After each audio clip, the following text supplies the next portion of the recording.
Voyage Immobile, une émission produite par Allô la planète, présentée par Bruno et Plex.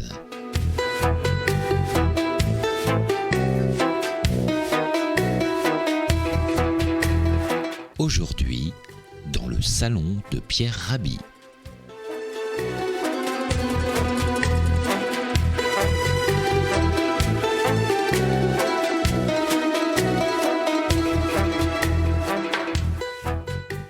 La terre est belle, Gaïa comme certains l'appellent.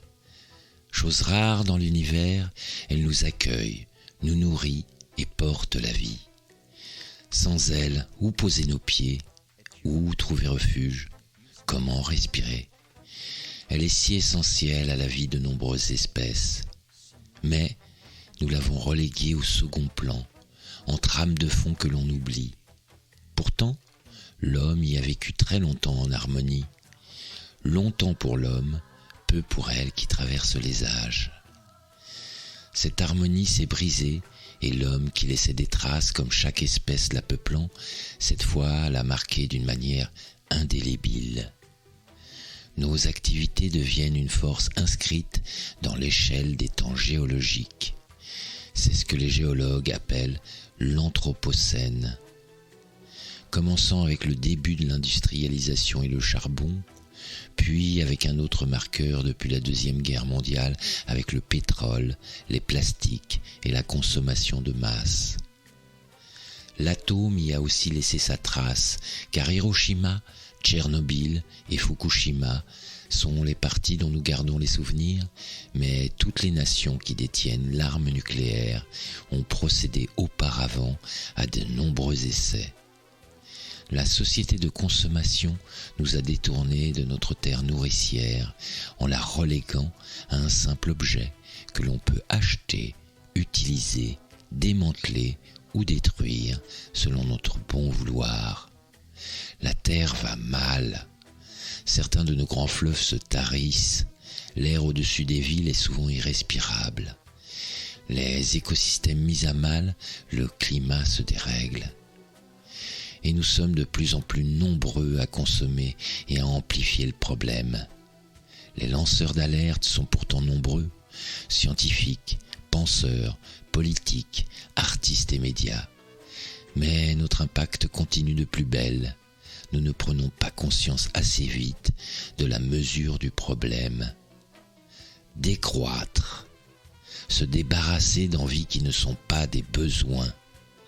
Sommes-nous prêts à nous déprogrammer d'un bonheur factice? Le Covid-19 devrait pourtant nous y aider. Catastrophe mondiale, elle nous montre les limites d'un système plus près des valeurs économiques que de la valeur des espèces. Ce soir, juste avant de clore la saison de Voyage Immobile, nous vous proposons une émission hors cadre, une cerise sur le gâteau. Le regard d'un personnage qui planche sur les sujets de nos préoccupations.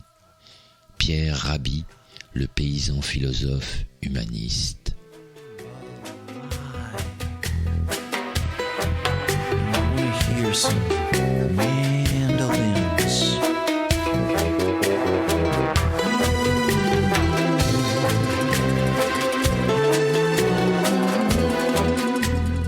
Eh bien, bonjour tout le monde. Bonjour, bonjour. Dans cette émission. Ça va, Plex? Bien, de Voyage Immobile. Bonjour Bruno. Bonjour Pierre. Bonjour. Bonjour Laurie. Bonjour. Salut Laurie, bonjour. Alors, en tout cas, merci beaucoup Pierre de nous accueillir chez vous pour cette émission et de nous porter le regard sur tout un tas de sujets qu'on a passé toute la saison à se poser, comme la place de l'homme. Quelle est la place de l'homme dans le cosmos, Pierre? Écoutez, d'abord, il y a une planète qui s'appelle la planète Terre. Elle est elle-même dans le cosmos. Elle est comme une espèce d'oasis au milieu d'un immense désert astral et sidéral, insondable, c'est-à-dire celui qu'on a. Bien sûr, on a des télescopes qui essayent de comprendre qu'on a cet univers absolument hors de la portée de notre compréhension. Nous faisons des efforts énormes pour aller vers la Lune, mais c'est infime saut de puce dans l'espace, mais qui coûte vraiment très cher à préparer. Je vois vraiment pas pourquoi on fait ce saut de puce dans l'espace. Il y a toute une humanité qui aujourd'hui est grisée par le progrès, parce qu'effectivement, nous sommes passés d'un homme simple qui se déplaçait avec ses jambes. On est rentré dans l'ère de ce qu'on pourrait appeler le pétrolytique, c'est-à-dire que c'est ce qui n'a jamais existé auparavant, c'est-à-dire cette substance combustible qu'on extrait des sols et avec lesquels vous êtes venus, moi je me déplace, etc., avec des machines, etc. Si nous prenons un ratio, temporel, si on prend par exemple un ratio de 24 heures de la vie de la planète, nous ne sommes là que depuis 1 minute et demie à 2 minutes, c'est tout. Donc nous ne sommes pas grand-chose. Et on ressent un emballement. Et on sur détruit la depuis dernière, encore moins de temps. à peine 200 ans, et ça représente la dernière fraction de seconde sur votre temps de 24 heures. Oui, c'est d'ailleurs, nous avons, pendant que nous parlons, il y a une opportunité, c'est ce virus qui touche l'ensemble de la planète. Ce virus, il est encore gentil, c'est-à-dire qu'on peut en sortir, mais imaginez un virus, vous l'attrapez, vous mourrez. C'est tout, il n'y a pas d'autre. Et on est complètement démunis face à ce que la vie recèle en elle comme puissance. La notion de détruire la planète, j'y crois absolument pas. Parce que la planète, elle en a vu d'autres. Elle a eu des épisodes avec des volcans, des choses compliquées. Elle s'en est toujours sortie parce qu'il faut qu'elle aille. Elle ira jusqu'au bout, justement de son programme. Elle a sa propre vie. Nous sommes des mammifères verticaux, avec une tête ronde, avec un cerveau qui pense mal d'ailleurs, la plupart du temps. Et puis finalement, nous nous sommes mis dans la tête que nous étions très importants, alors qu'en fait, nous ne sommes qu'un petit épisode de l'histoire de la planète. Ce qu'on risque, effectivement, et là on commence à le prendre conscience depuis quelques années, c'est pas une destruction de la planète, mais c'est une destruction de l'espèce ou des espèces. L'être humain est stupide. J'imagine des extraterrestres évoluer, étudier l'être humain. Comment voulez-vous qu'ils concluent que nous sommes intelligents ? Alors je les vois s'esclaffer en disant ils ont une planète magnifique, il y a tout ce qu'il faut pour être heureux sur cette planète. Tout ce qu'ils savent faire, c'est s'entretuer, c'est la guerre, c'est détruire, c'est etc. Donc nous sommes une espèce extrêmement ambiguë. Alors il y a bien sûr des intelligences, des choses qui se... Finalement, la grande question se pose, mais la planète est-elle consciente d'avoir créé l'être humain ? Mais pourquoi ? Alors moi, dans mon rêve personnel, je pense qu'elle a créé l'être humain pour qu'il l'admire, pas pour qu'il la détruise. Parce que tout ce qui nous est offert, c'est admirable. Elle nous offre tout, de quoi nous nourrir, de quoi nous émerveiller, de quoi... Vraiment tout. Extraordinairement généreuse en elle, dans son essence. Mais l'avènement humain, malheureusement, est venu un mammifère vertical, avec sa tête ronde, avec un cerveau particulier, qui peut réfléchir sur le passé, présent, futur. Les autres créatures ne semblent plus travailler, réagir au présent. Ouais. On n'a pas l'impression qu'elles ont une mémoire qui les tourmente, ce qui s'est passé, ce qui passe plus, ou bien qu'est-ce que je vais faire demain. Il semble que ces créatures-là, très simples, vivent l'instant. Absolument. Moi, je le vois bien avec mes chiens. Si ils organisaient des stages, je m'inscrirais tout de suite parce que eux, le passé, ils s'en foutent, le futur, ils ne le savent pas. Et quand il y a un événement immédiat, ils avertissent que quelqu'un arrive, etc. Puis après, ils retournent se coucher, tranquille.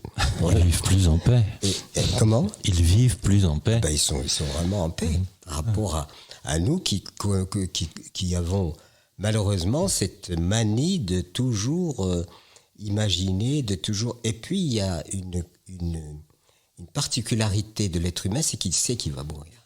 Alors peut-être que les animaux le savent aussi, je n'en sais rien, je ne peux pas le jurer, mais l'être humain il le sait. Alors nous naissons enfants, nous sommes totalement, innocents, on prend la vie comme elle vient, etc. Et puis au fur et à mesure qu'on grandit, ah oui, d'accord, mais attention, hein, ce n'est que pour un moment hein, que tu es vivant. Tu n'es pas vivant pour l'éternité. Tu es vivant dans un certain moment. Alors l'angoisse arrive. Voilà. Et l'angoisse de la mort vient nous pourrir la vie parce que on ne sait pas comment. Personne ne sait à quel moment il va partir. Partir peut-être demain, peut-être dans 20 ans, peut-être, etc., etc. Mais ce qui est une certitude absolue, que ce soit les milliardaires de la Terre ou n'importe qui, c'est qu'un jour, ça finira. Et puis c'est tout. Alors après, l'imagination commence à retravailler. Je vais mourir, mais je vais renaître. Je vais mourir, mais je vais aller au paradis ou en enfer, etc. C'est de l'ordre de l'imaginaire. C'est de l'ordre de nos croyances. Alors c'est là que s'établissent les croyances, parce que la peur de la mort nous fait imaginer finalement comment nous allons nous apaiser, comment nous allons nous apaiser face à cette réalité absolue et incontournable. Et à ce moment-là, tout le monde invente, etc. Et c'est pour ça qu'il n'y a pas unanimité. Il y a des religions, il y a le musulman, il y a le catholique, il y a le chrétien, le protestant, le bouddhiste, mais on s'entend même pas là-dessus, sur cette notion d'une certaine de la religion. Donc nous voilà tourmentés.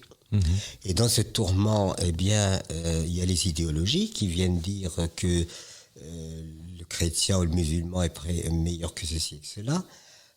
Toute la planète est faite de frontières. Chacun se barricade dans ses frontières, et si ça ne va pas, on se fait la guerre, on s'entretue. Et si on arrivait à supprimer cette notion de mort, puisque de toute façon le cosmos il vit et il meurt, les planètes vivent et meurent, nous on vit et on meurt, donc c'est quand même quelque chose de naturel. Est-ce que vous pensez que ça changerait le mode de faire des gens, des personnes, s'il n'y avait pas cette notion de mort au bout? C'est pas seulement une notion, c'est une réalité. C'est une réalité, mais enfin après il y a ce qu'on en fait. La notion vient après, c'est-à-dire qu'après je vais mourir, mais la mort n'est pas une notion, c'est une réalité absolue. Oui. Les végétaux naissent, meurent, les animaux pareil, les êtres humains pareil. Donc c'est pas seulement une notion, c'est une réalité absolue. Sauf que comme vous disiez tout à l'heure, nous on en a conscience. Voilà. Peut-être d'autres aussi, mais déjà, nous, on en a conscience. Et c'est peut-être ça qui modifie la manière de passer cette incarnation. C'est-à-dire qu'on arrive sur cette planète, arrive cette peur que génère la mort, et la mort n'est pas un principe, elle est une réalité. Et à ce moment-là, la peur s'exerce parce que un jour, je vais quitter, je vais tout quitter. Ma famille, mes biens, mais tout, un jour, il y aura une forme d'interruption. Alors, soit les primitifs, ce qu'on appelle les primitifs, acceptaient tout à fait ça. Parce qu'ils disaient, eux, il y a des cycles de la vie, je nais, je grandis, je procrée, je mène ma vie, et puis un jour, je m'éteins. Mais eux, ils ont beaucoup moins dramatisé la mort, parce qu'ils ont considéré que cela faisait partie de la réalité telle qu'elle est, qu'on ne peut absolument pas édulcorer. Et cette réalité, ils l'ont intégrée à tel point que pour eux, la mort était moins tragique que nous. Et nous, la tragédie de la mort nous a fait imaginer, je mourrai, j'irai au paradis ou j'irai en enfer. D'ailleurs, c'est mon cas peut-être, mais enfin, j'en sais rien. Mais tout cet imaginaire qu'on a mis en route, qui est suscité par la peur de mourir. Et on est tellement stupide que la peur de mourir, c'est ce qui nous développe notre instinct de tueur. Il n'y a aucune espèce qui se tue elle-même. L'être humain tue l'être humain. Donc à la fois on a peur de la mort, et à la fois on la produit, on la donne, et à la fois on l'exalte avec tout notre savoir scientifique est consacré justement à l'art de tuer. Et il faut beaucoup de connaissances pour faire une bombe atomique, mais c'est absolument pas intelligent de faire une bombe atomique. Comprenez ce que je veux dire ? Tout à fait. Oui. Et donc c'est pour ça que tout le questionnement doit maintenant repartir sur d'autres bases et non pas sur celles-là, parce que ces bases-là continueront à générer la peur. La peur générera l'autoprotection, c'est-à-dire comment me sauver, et cette idée de sécurité va générer de plus en plus un imaginaire humain de tueur et perfectionné. Il n'y a rien de plus terrible que la bombe atomique. Il est totalement inintelligent de faire une bombe atomique. Il faut être con pour faire une bombe atomique. Pourtant, on le fait. Et on se vante en plus. En plus, on se vante. Et les pays qui l'ont, etc. Ben voilà, c'est un peu toutes ces choses-là qui sont un embrouillage qui fait que voilà, on n'arrive pas à être serein, quoi. Et est-ce que vous pensez que justement le dérèglement climatique, par exemple, c'est une sorte de volonté ou d'ignorance de l'homme par rapport toujours à ce même sujet, ou parce que l'homme ne se corrige pas, a des difficultés à se corriger par rapport ne serait-ce que ça. On sait qu'on va à une catastrophe si ça s'emballe. On dirait presque que l'homme ne veut pas faire attention à ça. Est-ce qu'il y a quelle est la raison qui fait que Parce que l'homme n'est pas intelligent. Ouais. C'est pas les baleines qui ont fait un référendum pour dire que l'homme est intelligent. Oui. D'ailleurs, l'homme fait beaucoup de mal aux baleines. Non, le problème de l'être humain, c'est la peur. Et la peur lui fait générer donc la quête de la sécurité. La quête de la sécurité, d'ailleurs on dit la sécurité nationale, avec des armes. Alors c'est stupide. Alors que si on s'entendait, on serait en sécurité.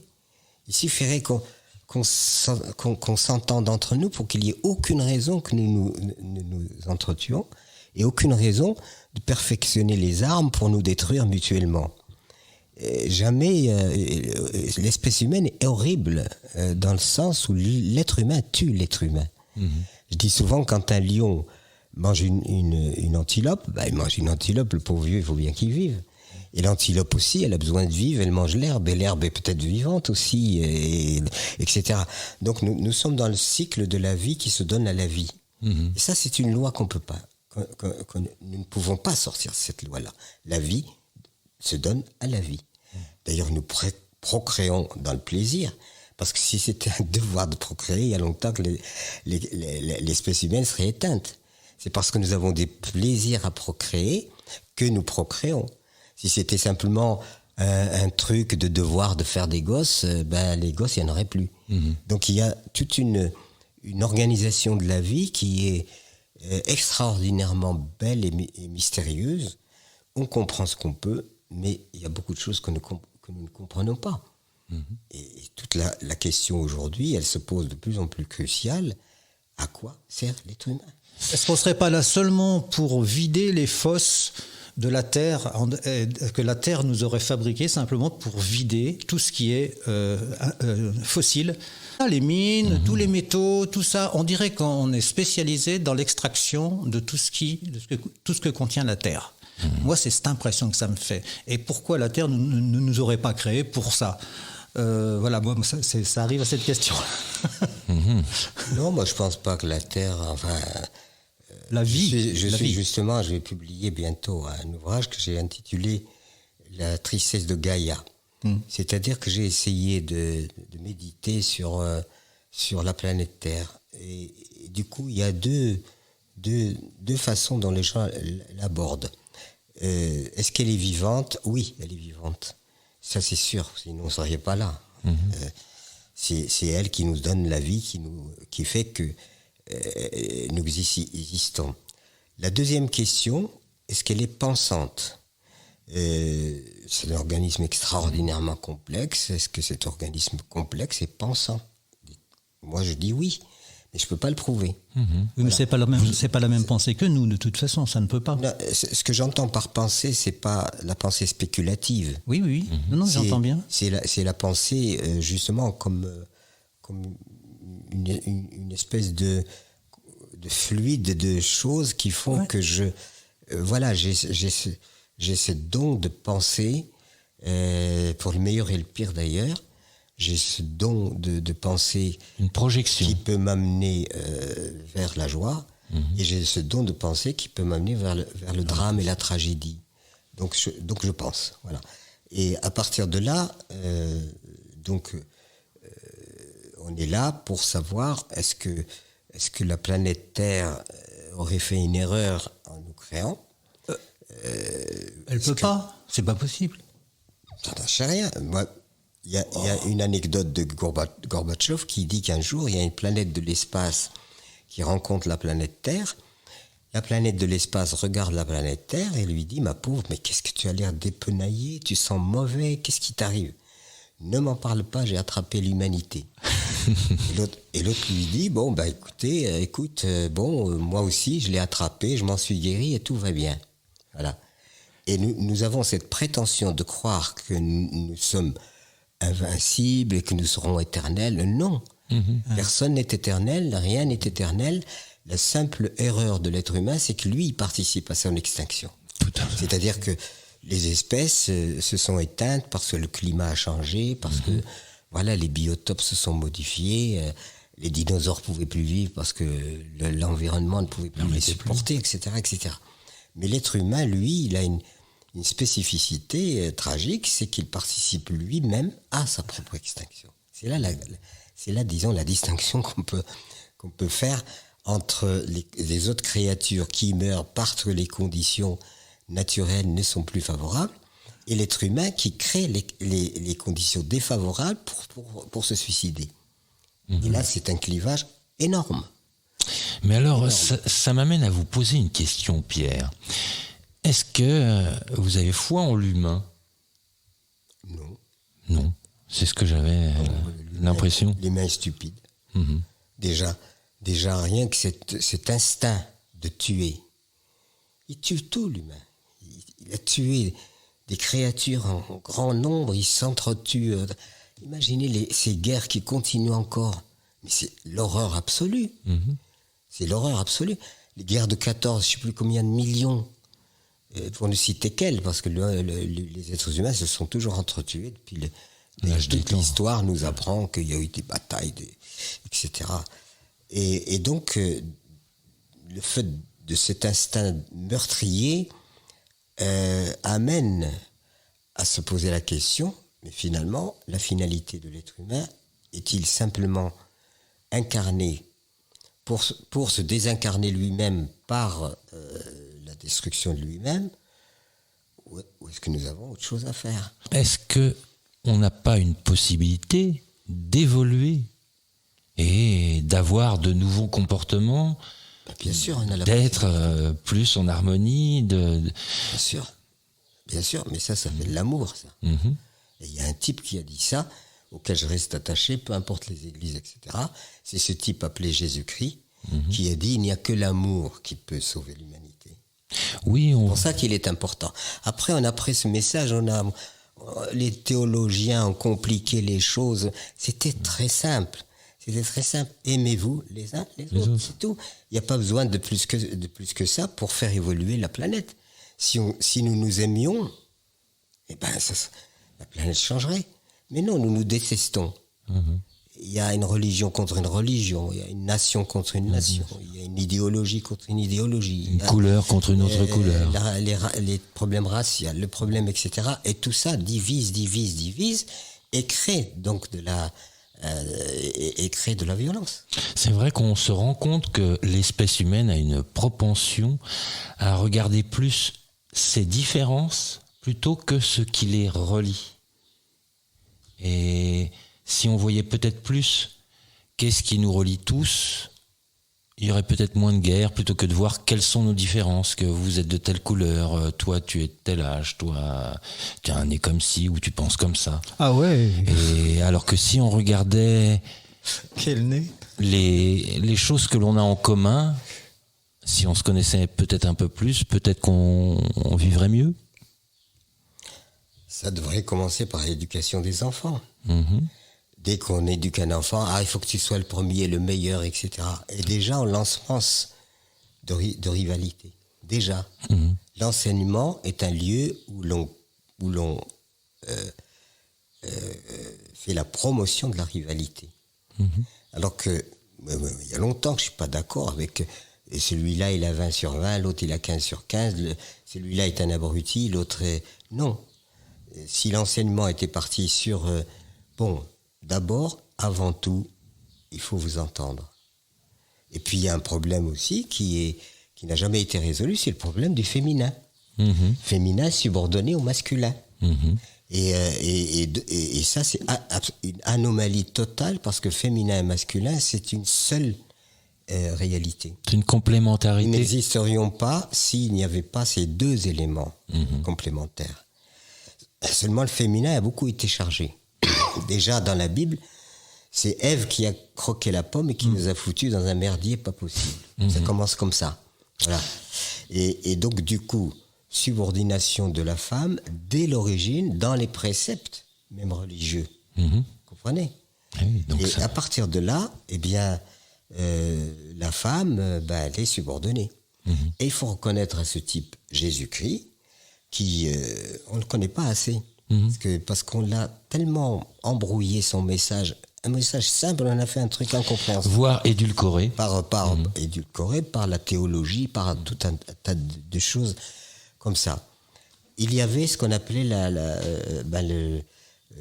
y a eu un cas de femme adultère. C'est-à-dire, bon, l'adultère, quand il y avait adultère, c'était la femme qui était lapidée. Et bien, évidemment, elle a sauté sur le type, elle l'a violé, c'est normal. Mais c'était la femme, c'était pas l'homme, parce qu'elle était considérée, elle, comme impure. Pourquoi? Parce qu'elle a ses menstrues. Et le sang étant impur dans la tradition biblique, c'est pour ça qu'on égorge. On veut pas des animaux étouffés et tout ça, il faut égorger pour éliminer le sang, parce que le sang est impur. À partir de ce moment-là, on rentre dans une ambiguïté. La femme a ses menstrues, donc, etc. Et dans les adultères, la femme était lapidée et l'homme exempté. Voilà. Et quand même, quand c'est arrivé ce type appelé Jésus, il a vu l'injustice de la chose. Et qu'est-ce qu'il a fait? Il ne pouvait pas abolir la loi. Par contre, il a dit, on lui dit, voilà, celle-là, elle a ceci, elle a cela. Mais on traduit pas, on n'apporte pas le partenaire qui a contribué à la chose, masculin, mais c'est le féminin. Mais oui, il n'y a pas de justice. Et qu'est-ce qu'il dit? Il dit que celui qui n'a jamais péché lui jette la première pierre. Formidable. Réhabilitation petit à petit du féminin. Moi, je souffre de ce féminin qui est subordonné. Et dans la gouvernance, il y avait beaucoup de femmes, sauf celles qui sont dénaturées, si je puis dire, qu'elles se masculinisent pour pouvoir rentrer dans la politique, la plupart du temps. Et je pense qu'il y aurait beaucoup moins de guerres, parce qu'il y a une moindre proportion. Comment voulez-vous qu'un être qui porte en lui la vie, pendant 9 mois, il a un locataire qui est là, dans son corps même. Comment voulez-vous que d'instinct, il mette cet individu au monde et qu'il veuille que cet individu soit détruit? Effectivement, donc, il y a beaucoup moins de réflexes de destruction dans le féminin que dans le masculin. Pourtant, c'est pas parce qu'il y a moins de propension au niveau des hommes et des femmes à ce niveau-là qu'on voit pas des chefs d'État féminins avec des poignes de fer comme Margaret Thatcher, comme... Oui, à mon avis, c'est des cas mineurs dans l'histoire de l'histoire. Tout ça, autant n'emporte le vent. Je veux dire, aujourd'hui, le problème, c'est que la politique n'arrive pas à permettre une planète viable, heureuse, tranquille. C'est bien au contraire. Il faut augmenter nos capacités, une rivalité dans nos capacités à nous détruire par leur recherche militaire, par la recherche des armements, par la destruction de la vie, par tout est destruction. C'est vraiment incroyable. Même la terre, moi je suis paysan, je me dis paysan, je me dis pas agriculteur, je me dis paysan. C'est-à-dire quelqu'un qui est attaché à la terre, qui aime la terre, qui est reconnaissant à cette terre qui me nourrit et nourrit ma famille. Donc je suis en amour avec la terre. Je ne suis pas un exploitant parce que l'exploitant, ça a été la destruction du paysan pour mettre l'exploitant agricole et le faire rentrer dans un système dit industriel. Et c'est pour ça que C'est pour ça que le paysan, on disait toujours quelqu'un d'attardé, qui n'a pas évolué. Alors que, par contre, ça fait mieux de dire exploitant agricole que de dire paysan. Et moi, j'ai dit non, je suis paysan. C'est-à-dire celui qui étreint la terre. Cette terre que j'ai, je l'aime. J'essaye de la soigner. Je ne veux pas la polluer. Elle me nourrit. Donc elle a un rôle majeur dans la vie. Et cette terre-là, nous sommes en train de la tuer. Parce qu'on y met trop de saloperies chimiques, trop de trucs, et on répand du poison partout, et tout ça, évidemment, négatif par rapport aux lois de l'existence. Eh bien, Pierre, on va se faire une petite pause musicale. On va écouter Mickey 3D et Respire.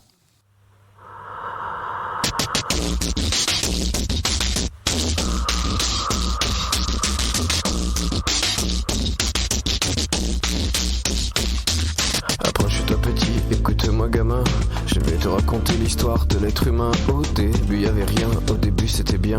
La nature avançait, y avait pas de chemin. Puis l'homme a débarqué avec ses gros souliers, des coups de pied dans la gueule pour se faire respecter. Des routes à sens unique qu'il s'est mis à tracer. Les flèches dans la plaine se sont multipliées, et tous les éléments se sont vus maîtrisés. En 2 temps 3 mouvements l'histoire était pliée. C'est pas demain la veille qu'on fera marche arrière. On a même commencé à polluer les déserts. Il faut que tu respires, et ça c'est rien de le dire. Tu vas pas mourir de rire, et c'est pas rien de le dire. D'ici quelques années on aura bouffé la feuille, et tes petits enfants ils n'auront plus qu'un œil. En plein milieu du front ils te demanderont pourquoi toi t'en as 2, tu passeras pour un con. Ils te diront comment t'as pu laisser faire ça. T'auras beau te défendre, leur expliquer tout bas. C'est pas ma faute à moi, c'est la faute aux anciens. Mais y aura plus personne pour te laver les mains. Tu leur raconteras l'époque où tu pouvais manger des fruits dans l'herbe, allongés dans les prés. Y avait des animaux partout dans la forêt. Au début du printemps les oiseaux revenaient. Il faut que tu respires, et ça c'est rien de le dire. Tu vas pas mourir de rire, et c'est pas rien de le dire. Il faut que tu respires, c'est demain que tout empire. Tu vas pas mourir de rire, et c'est pas rien de le dire.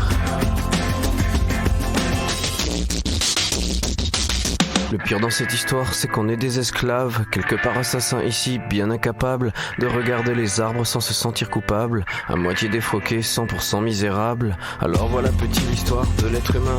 C'est pas joli et je connais pas la fin. T'es pas né dans un chou, mais plutôt dans un trou, qu'on remplit tous les jours comme il faut sa purin.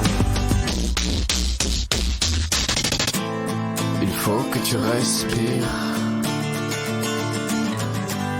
et ça c'est rien de le dire.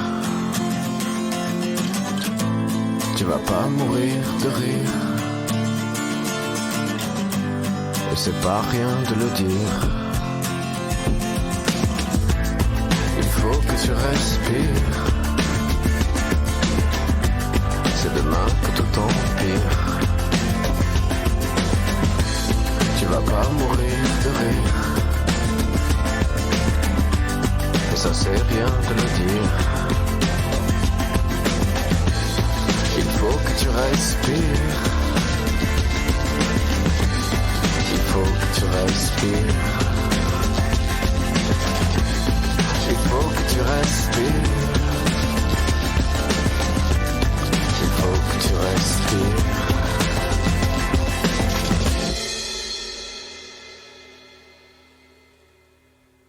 Vous êtes bien dans Voyage Immobile, une émission d'Allo la planète, la web radio des voyages avec Plex et Bruno.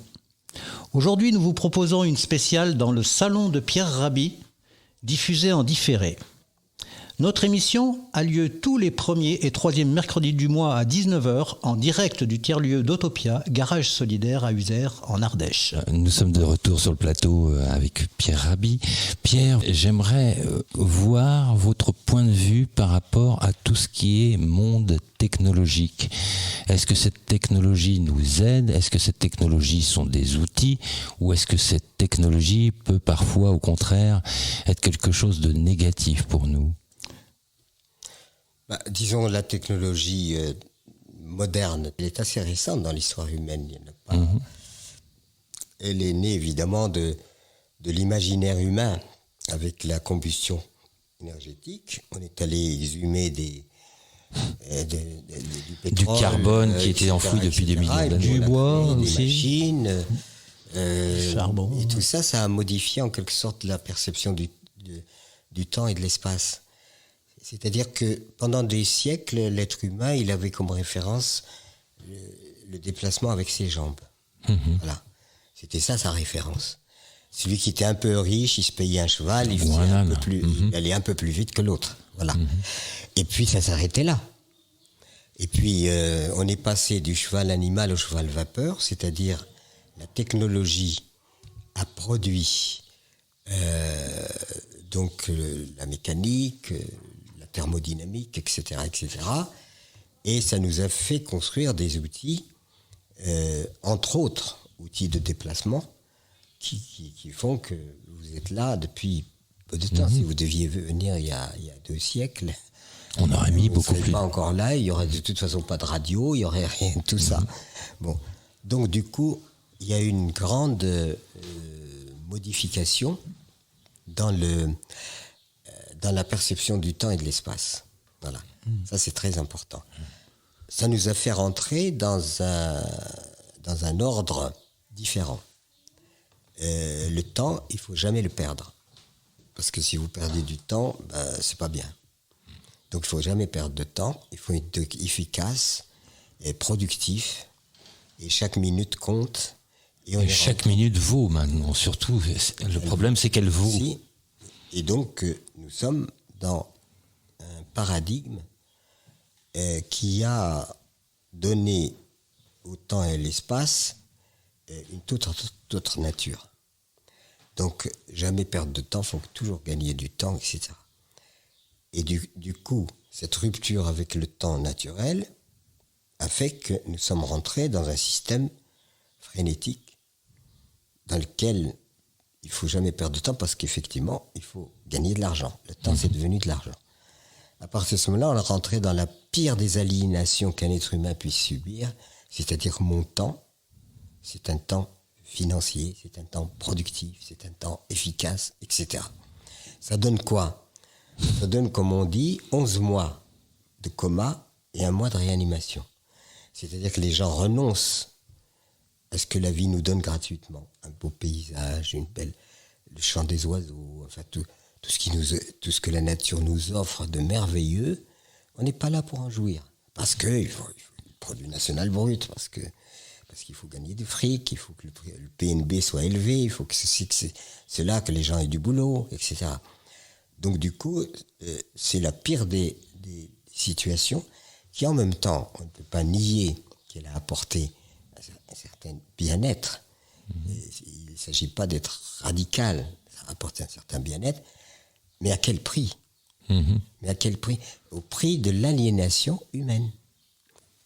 Eh bien, on va se faire une petite pause culturelle. On va écouter un petit poème qui va nous être lu par Bruno. Ce soir, ce sera un poème de Marc Aline, ou Alain, comme on veut, qui a été fait aux alentours des années 50, je pense. Ça s'appelle « La planète malade ». Je ne sais pas ce qui se passe, dit la Terre, j'ai mal au cœur. Ai-je tourné dans l'espace ou bu trop d'amères liqueurs? Les boues rouges, les pluies acides, les vers de gris dans l'or du Rhin, les défoliants, les pesticides, n'en voilà des poisons malins. C'est si fort que j'en perds la boule, j'en ai l'épaule de travers.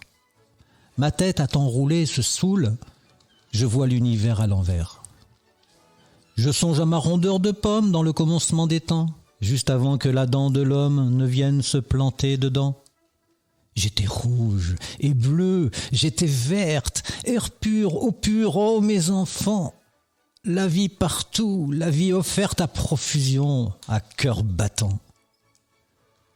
Puis vint la guerre, chasse à l'homme. Puis la chasse, guerre à la bête. Abat l'oiseau, mort à l'énorme, il faut mettre au pas la planète. À présent, la chimie me ronge, je compte mes baleines bleues, mes pandas, mes oiseaux de songe, qui ferment à un les yeux. Au secours, les enfants des hommes, le printemps perd son goût de miel, redonnez sa fraîcheur de pomme à la terre, fruit du soleil. Merci Bruno. Nous retrouvons donc Pierre Rabhi et nous allons le questionner un petit peu sur le voyage, étant donné qu'on est quand même la radio du voyage. Pierre, est-ce que c'est normal maintenant, actuellement, de voyager comme on le fait avec des charters ? Faut-il plus réfléchir quand on se déplace pour rencontrer l'autre ? Est-ce qu'on doit arrêter ou continuer de rencontrer l'autre ? Doit-on le faire d'autres manières ? Qu'en pensez-vous, Pierre ? Disons que les choses ont changé depuis environ un siècle, si on veut être un peu large, où le voyage s'est banalisé parce qu'on peut prendre l'avion et se rendre à tel endroit, à tel continent, à tel... les hommes ont toujours voyagé, seulement c'était dans un autre temps et un autre espace et avec des distances qu'il fallait couvrir pendant quelquefois des mois. Et aujourd'hui, tous les continents sont accessibles les uns aux autres en quelques heures. Voilà. Donc c'est ça qui a changé en fait la mobilité humaine, si vous voulez, si on veut mettre ça sous la rubrique un peu générale. Et cette mobilité humaine est donc aujourd'hui très favorisée par le pétrole qui permet de se déplacer très vite dans des machines, dans des avions, etc. Mais est-ce que c'est voyager ? Ou est-ce que c'est se déplacer ? C'est-à-dire, le voyage, quand on le prenait dans son sens ancien, c'était une forme d'initiation.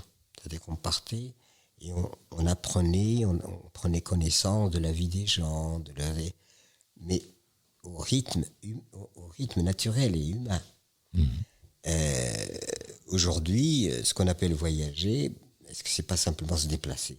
Oui, ou même voir consommer du déplacement ou consommer du voyage. Mais est-ce une réflexion ? Est-ce que c'est pas devenu un loisir, tout simplement ? Moi, je pense qu'il y a quand même beaucoup de personnes qui voyagent pour essayer de rencontrer l'autre, pour essayer d'aller découvrir des choses, apprendre des choses. Mais la question, elle est, en faisant ça, si on va trop loin, on dépense des quantités d'énergie industrielle. Et est-ce que ça c'est une... ça sera jamais une bonne chose, mais est-ce que c'est une chose qu'on peut tolérer, accepter ou pas ? Vu que maintenant, ça va devenir très difficile de retrouver du pétrole et qu'il va falloir trouver d'autres solutions et que je suppose que le gratuit, l'énergie gratuite n'existe pas, je pense. Il faut forcément l'extraire de quelque part, cette énergie. Alors donc voilà, moi je suis, mais par contre, c'est mon questionnement. Est-ce que je vais continuer est-ce que je vais encore voyager en avion ou pas ? J'ai pas de réponse encore. Disons qu'aujourd'hui encore on retrouve cette asymétrie, c'est-à-dire que les gens du Nord, les Occidentaux peuvent voyager, les autres non. Déjà on a un passeport. Quand ils se déplacent, la plupart du temps c'est pour un boulot, c'est pas pour du loisir. C'est parce qu'ils quittent leur pays pour trouver un boulot dans les pays dits riches, prospères, etc. Et là, aujourd'hui, le voyage s'est banalisé, c'est-à-dire que je veux aller à tel endroit, j'y vais, etc. Seulement, je ne me rends pas compte de l'impact que je produis sur la nature, puisque, évidemment, il y a des gaz, il y a des nuisances que produisent les avions, etc. Donc, aujourd'hui, cette espèce d'effervescence dans ce qu'on appelle la mobilité, cette mobilité permanente, elle ne fait pas que du bien, loin de là. Elle fait aussi beaucoup de mal. Et moi, j'ai été obligé de me déplacer. Je me suis jamais déplacé pour de loisirs. Je me donne pas un exemple, chacun fait ce qu'il veut. Hein. Mais je considérais que simplement me déplacer, contribuer à la consommation de kérosène et autres, et donc polluer uniquement par loisir, je ne l'ai jamais fait. Mais par contre, quand je fais quelque chose de déplacement, c'est parce que j'ai un travail à faire, c'est parce que j'ai quelque chose d'utile à réaliser. Voilà, alors chacun voit midi à sa porte, comme on dit. Et du coup, moi je suis pas très favorable à ces migrations considérables de gens qui en permanence vont ceci, vont à tel endroit, vont à tel autre, etc. Et ils viennent vous raconter le catalogue de leur pérégrination. Non. Comment on peut arriver à nourrir tout le monde sur la Terre ? Est-ce que c'est en allant vers des choses plus simples comme la permaculture, qui sont en fait des échanges d'énergie entre la personne, les animaux, tout ce qui compose le sol, qui fait pousser de mieux en mieux un élément. Tout ça, c'est que de l'énergie. C'est qu'une partie énergétique. Enfin, mais on est bien d'accord. Tout est énergie. Oui. Tout. Tout, absolument tout est énergie. Donc, c'est acquis. Et échange aussi. Énergie. Et échange. C'est-à-dire que c'est l'organisation de la vie elle-même qui fait qu'elle a créé sa propre symphonie. Et la vie est symphonique. Qu'est-ce que c'est qu'une symphonie ? C'est quand même que chacun ne joue pas à ce qu'il a envie. Quand il y a un orchestre qui se rassemble, si chacun joue ce qu'il a envie, ça ne fait pas une symphonie. Ça devient cacophonique. Ça sera une cacophonie, et vous allez quitter la salle en vous bouchant les oreilles. Et par contre, quand c'est un élément symphonique, vous allez vous régaler avec cette organisation harmonieuse des sons. On organise les sons comme le peintre organise les couleurs, comme le cuisinier organise les saveurs, etc., etc. Et l'ordre de la nature est symphonique.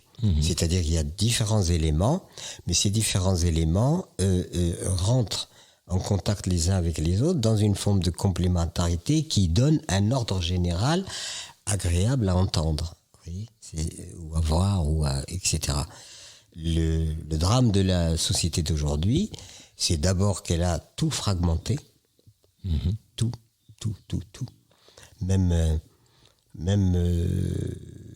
quand on apprend aux médecins son boulot, on fait ce qu'on appelle la dissection. C'est-à-dire qu'ils vont étudier les organes. Et on va oublier que non, tout ça est lié. Et qu'un être humain, c'est une symphonie. Et le problème, c'est que nous n'arrêtons pas de jouer des fausses notes nous-mêmes pour déranger notre propre symphonie intérieure.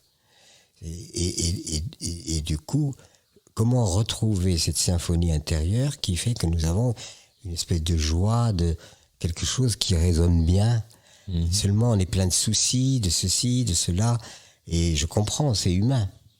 Mais l'idéal d'une véritable santé, pour moi, c'est quand tout est symphonique. Et l'oreille ne s'oppose pas à l'intestin ne s'oppose pas, je sais pas, tout l'organisme fonctionne comme sous une même intelligence. Sur une même partition.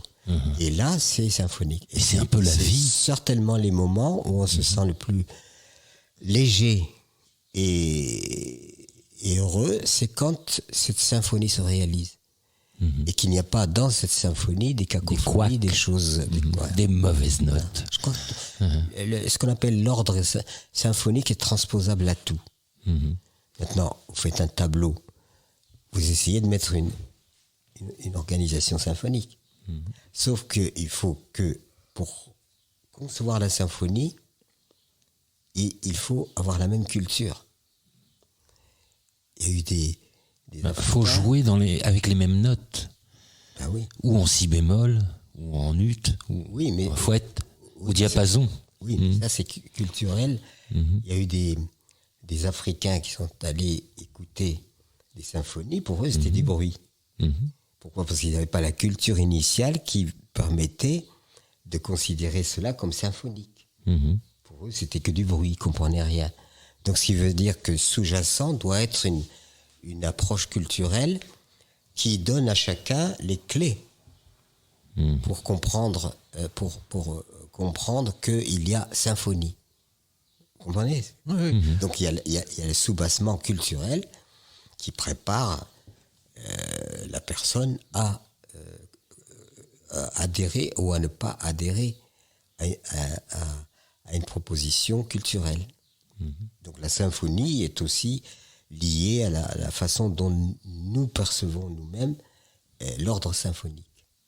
Merci Pierre. C'est pas transposable partout. Et par exemple, pour une plante, si on prend ce système-là, on peut penser qu'il y a une multitude d'éléments qui rentrent pour faire pousser la plante, tout son environnement, tout ça.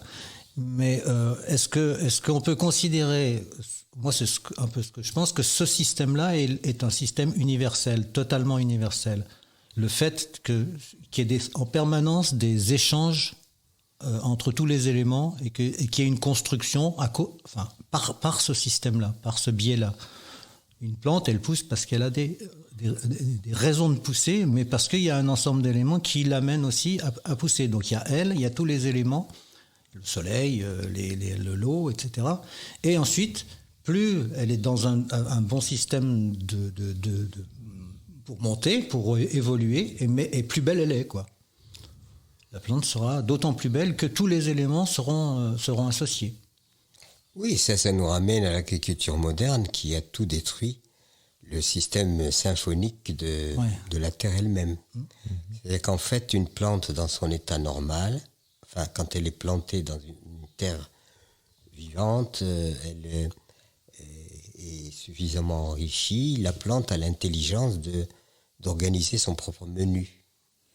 C'est-à-dire qu'elle prend de tel milligramme de telle substance, tel milligramme de telle substance, naturellement elle le fait. Elle n'a pas de prescripteur, là. Aucune. C'est-à-dire, naturellement.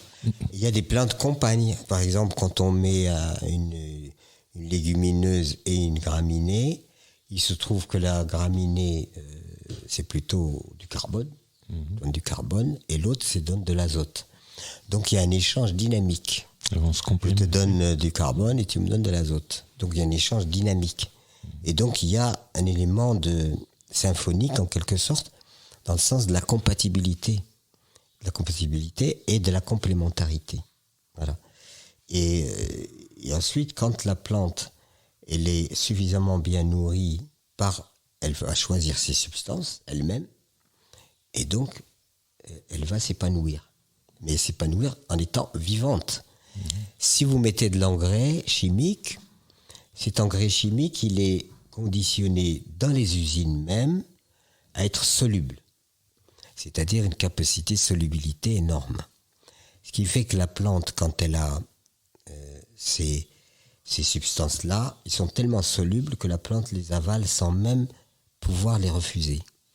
Ils ont un effet osmotique énorme. C'est-à-dire que ça traverse la paroi des membranes cellulaires, etc. Et elle dope la Pénètre plante. partout.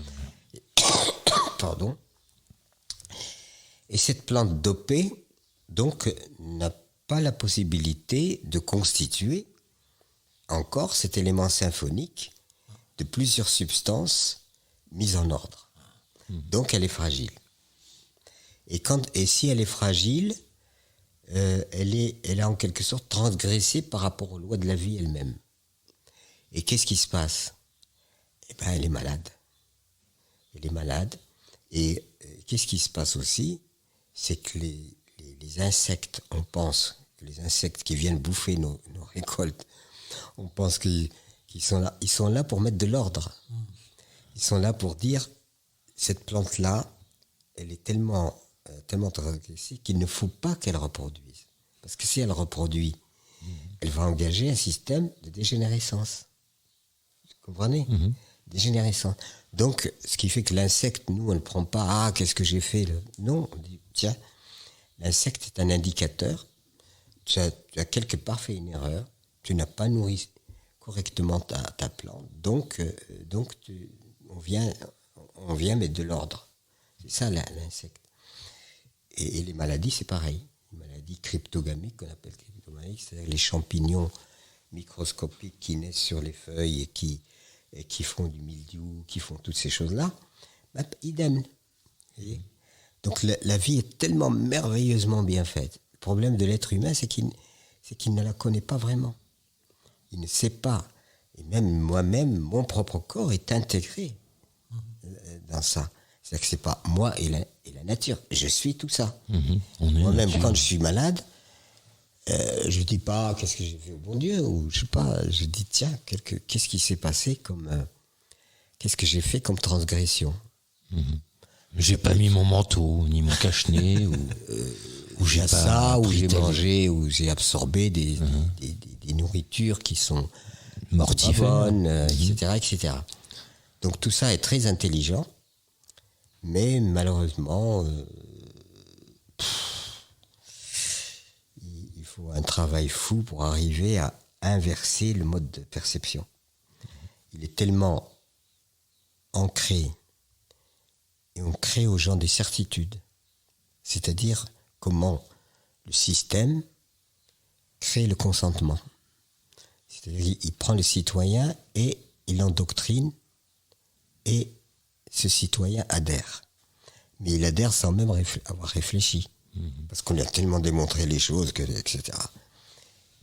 Et on va très loin. Je veux dire, j'ai absolument pas besoin de voir une femme à poil pour acheter une tronçonneuse.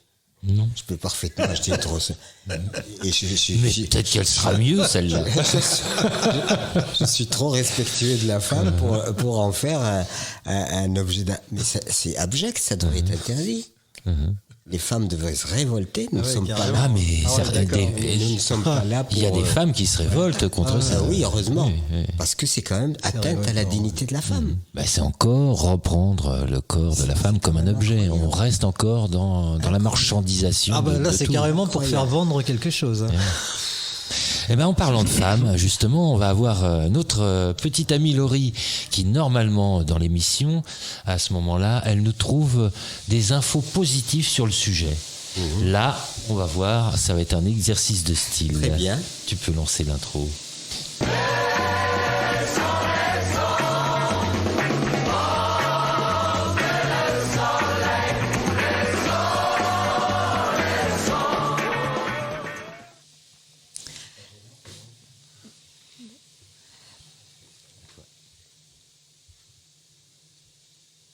Pierre Rabhi, un personnage modeste et pourtant une célébrité. Il défend un retour à la terre dans le respect des valeurs, de simplicité, d'humilité, de sincérité, un rapport vrai à la nature. Il incarne les titres de paysan, penseur, écrivain, philosophe et poète. Il prône l'insurrection des consciences et appelle chacun à faire sa part. Ce mouvement connaît un succès grandissant et inspire beaucoup de personnalités. Une espérance pour la santé de l'homme et de la terre, dit-il. Il est auteur d'une trentaine d'ouvrages dont les ventes cumulées s'élèvent à 1,16 million d'exemplaires. C'est significatif d'une prise de conscience massive, bien que malheureusement pas encore suffisante. Il a également inspiré le film Demain, réalisé par Cyril Dion, directeur du mouvement Colibri de 2007 à 2013. Le nom de ce mouvement, fondé par Pierre Rabhi en 2006, découle d'une très belle fable. Je vais vous la raconter. Lors d'un incendie de forêt, alors que les animaux terrifiés contemplent le désastre impuissant, le petit colibri s'active allant chercher quelques gouttes d'eau avec son bec pour conjurer les flammes. « Mais colibri, tu n'es pas fou! Ce n'est pas avec quelques gouttes d'eau que tu éteindras le feu, lui dit le tabou. Je le sais, mais je fais ma part, répond le volatile. Cela rejoint la citation de Mère Teresa. Nous réalisons que ce que nous accomplissons n'est qu'une goutte d'eau dans l'océan. Mais si cette goutte n'existait pas, elle manquerait. Les amis Pierre Rabhi, créés en 1994, ont donné naissance, entre autres, à l'association Terre et Humanisme, qui poursuit l'œuvre entamée par Pierre Rabhi au Burkina Faso, en animant des formations au Mali, au Sénégal, au Togo, ainsi qu'en France, il ne faut pas l'oublier, sur une parcelle d'1 hectare, cultivée en biodynamie au mas de Beaulieu à la Blachère. C'est bon, la relève est assurée. Merci Laurie. Merci beaucoup. Gentil. Merci. Merci à vous. Ah, c'est difficile hein, comme exercice de style, surtout avec la personne en face de soi. Pierre, vous vous sentez entendu de plus en plus. Et comme les gens savent bien que je ne fais pas vanité de tout ça, je suis en train de... C'est vrai que je suis connu, que de plus en plus connu, que mes bouquins se vendent bien. Ce qui me satisfait, c'est de dire, quand même, pendant des années, on a ramé.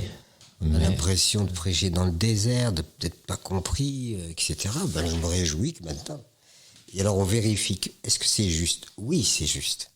Est-ce que c'est juste de respecter la vie, de respecter ? Oui, c'est juste. Donc, allons-y. Voilà. Puis après, Pierre Rabhi, c'est 50 kilos tout mouillé. Eh ben, en tout cas, merci pour cette festival, pour cette énergie. On se retrouve donc tous les premiers et les troisièmes mercredis du mois à 19h. Et en général, nous émettons de l'engrenage, le garage solidaire Autopia à Uzère. Donc ça aussi, belle expérience. Et nous rendons l'antenne. À bientôt. Au revoir à tous. Portez-vous bien et gardons le moral.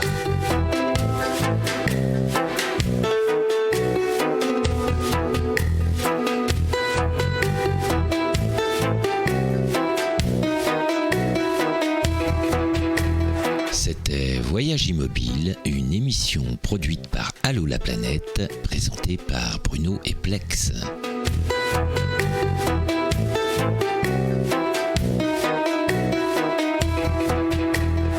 Aujourd'hui, dans le salon de Pierre Rabhi.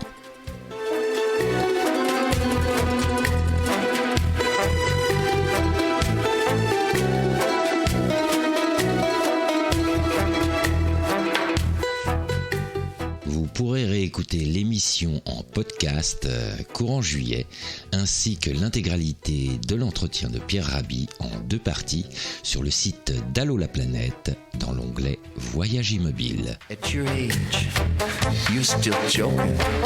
It ain't time yet for the choking. So now we can own the movie and know each other truly.